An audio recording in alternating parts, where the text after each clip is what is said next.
Hello students, today we will start arenes and aromaticity, that is from section B organic chemistry.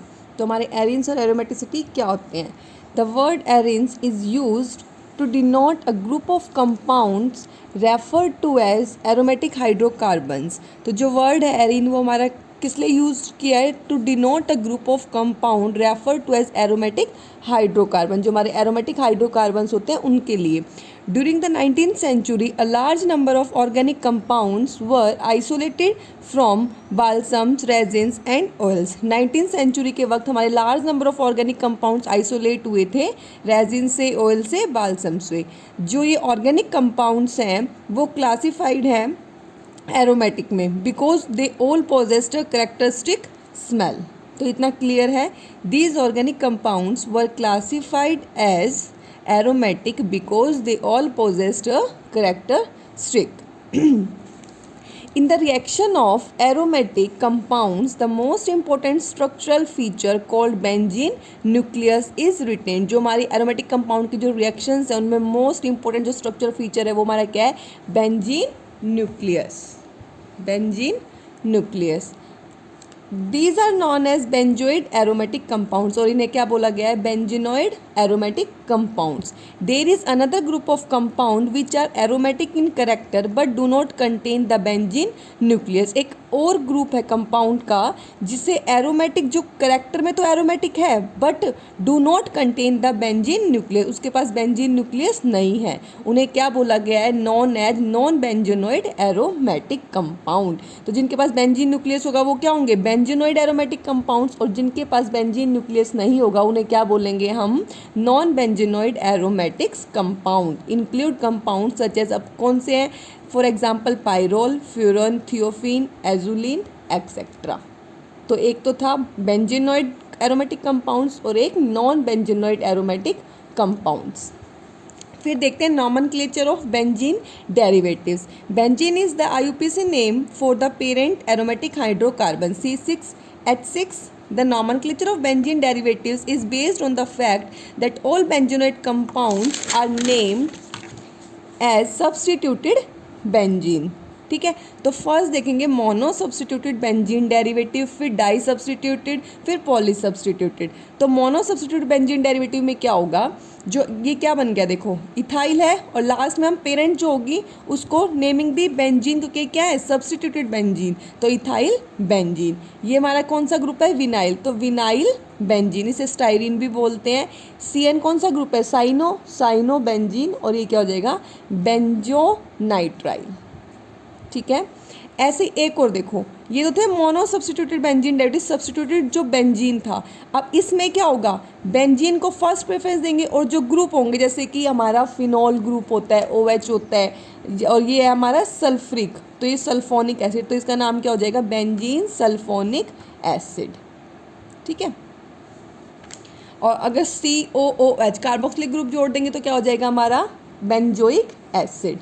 अब देखो इधर die substituted benzene derivative. अब die substitute का मतलब to, कोई भी दो ग्रुप जुड़े हुए हैं जैसे कि Cl, तो Cl कैसे जुड़ेगा? 1 2 3 4 5 6. किसकी पोजीशन पे है? 1 और 2, 1 2 डाई क्लोरो बेंजीन. ऐसे इधर देखो 3 क्लोरो बेंजीन एल्डेहाइड, तो हमने किसको प्रेफरेंस दी? बेंजीन एल्डेहाइड को. और ये किस पोजीशन पे जुड़ा हुआ है? 3 पे. तो 1 2 3 4 5 6. तो क्या हो जाएगा? 3 क्लोरो बेंजीन एल्डेहाइड. अब पॉली सब्सटीट्यूटेड बेंजीन डेरिवेटिव्स कौन से होते हैं? पॉली, जो दो से ज़्यादा ग्रुप जुड़ जाएंगे. तो इस पे क्या जुड़ा हुआ है? 1 2 3 4 5 6. तो 1 3 5 ट्राई मिथाइल बेंजीन. कौन से ग्रुप जुड़े हुए? मिथाइल फर्स्ट पोजीशन पे, थर्ड पे, फिफ्थ पे. तो 1 3 5 ट्राई मिथाइल बेंजीन. नेक्स्ट आता है एरोमेटिक न्यूक्लियस. एरोमेटिक न्यूक्लियस क्या होता है हमारा?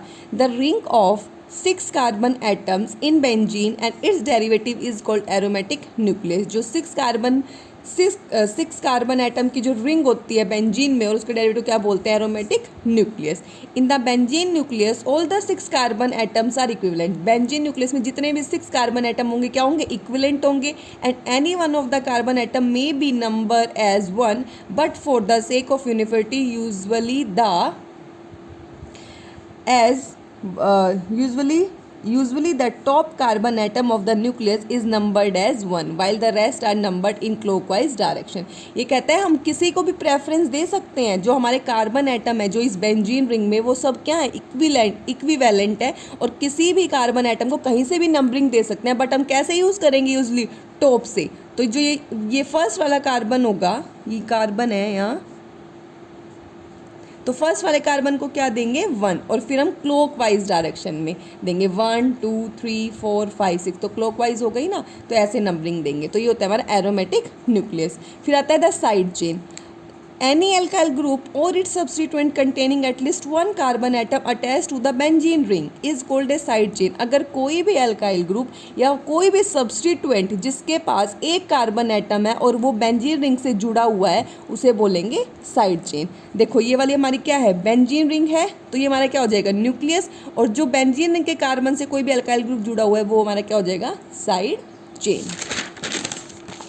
फिर कहता है for example the group as CH3 CH2 CH3 CH double bond CH2 CH2Cl CH2NH2, ये सारे when attached to the benzene nucleus constituted side chain. अगर ये सभी बेंजीन न्यूक्लियस से जुड़े हुए हैं तो ये क्या करेंगे, कॉन्स्टिट्यूटर साइड चेन. ये कहाँ जाएंगे, साइड चेन में. ठीक है, जैसे कि CH3 CH2 CH3 CH2Cl. फिर आता है functional group NO2, functional group such as NO2 NH2 Cl CHO COOH, और ये कीटोन ग्रुप एल्डेहाइड कार्बोक्सिलिक या ketone when attached to the benzene nucleus do not constitute a side chain. अगर बेटा ये group जुड़े होंगे बेंजीन रिंग से तो ये कहलाएंगे साइड चेन, बट अगर ये वाले ग्रुप जुड़े होंगे बेंजीन रिंग से तो ये हमारी साइड चेन नहीं कहलाएंगे. ठीक है, तो ये पढ़ लेना बेटा. Thank you.